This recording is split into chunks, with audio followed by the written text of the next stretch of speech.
Have you ever wondered why the same emotions keep controlling your life? Yesterday, someone made you angry. Today, someone presses the same button. And once again, anger takes over. Tomorrow, it will happen again. The pattern repeats itself endlessly.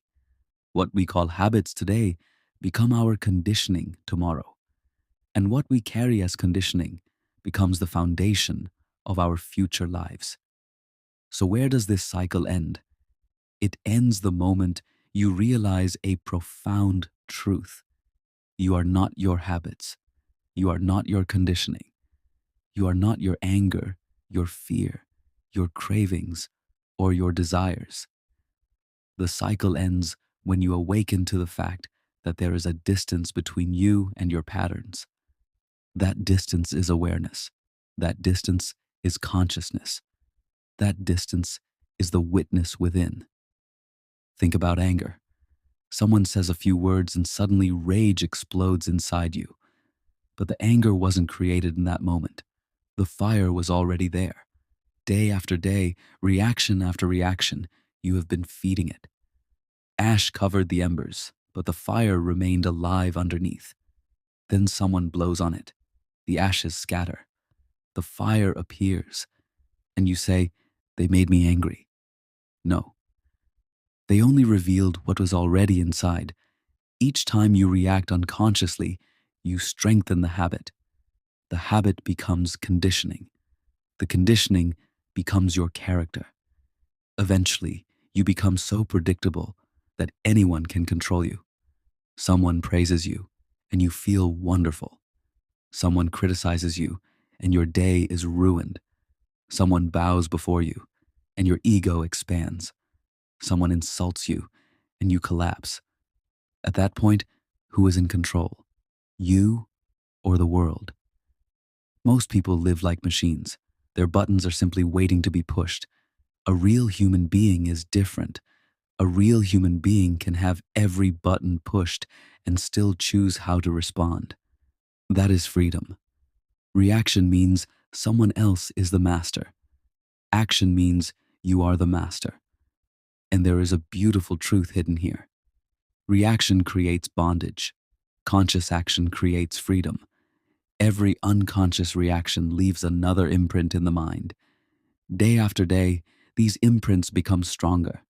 The web becomes thicker. Eventually, you discover that your authentic self has disappeared beneath a mountain of habits. The living being is gone. Only the programming remains. Wake up before that happens. But be careful. I am not saying replace bad habits with good habits. Many teachers tell you to abandon bad habits and build good ones. I am saying something deeper. Go beyond habit itself. A prison made of iron is still a prison. A prison made of gold is still a prison. One person cannot function without cigarettes. Another cannot function without prayer beads.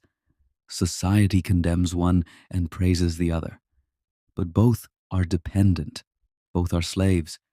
If you need something in order to feel complete, then that thing owns you. The issue is not whether the habit is considered good or bad. The issue is whether you are the master or the servant. Use habits. Do not become used by them. Meditate if you wish. Pray if you wish. Build routines if they serve you. But never allow any habit to become your owner. The moment a habit takes control, consciousness disappears and mechanical living begins. Many people say, if I don't perform my daily ritual, I feel restless. That is not freedom. That is dependency wearing a spiritual mask. The smoker says the same thing. The smoker admits, the cigarette doesn't really give me joy anymore. But if I don't smoke, I feel uncomfortable. The person attached to ritual says, the ritual gives me little joy. But if I miss it, I feel uncomfortable. Different behaviors, the same psychology. The root problem is unconscious attachment. Life absolutely needs habits. Without them, everyday living would become impossible. You learn to drive a car. Eventually, driving becomes automatic. You learn to type. Eventually, your fingers move without effort. Habits make life efficient. The danger begins when efficiency becomes slavery. Keep the habit, keep the skill, keep the routine, but never surrender your awareness. Remain the owner, remain awake, remain conscious. This is what the Buddha called mindfulness. Walk consciously, speak consciously, eat consciously, work consciously, live consciously. Let habits exist in the background, but let awareness remain at the center. Then habits become tools rather than chains. Anything done in awareness gradually becomes purified. Anything done in unconsciousness gradually becomes bondage. That is why awareness is the ultimate alchemy. You do not need to force yourself to drop every bad habit. Instead, bring complete awareness to it. Watch it, observe it, understand it. The unnecessary will fall away on its own. What is false cannot survive consciousness. What is true will remain.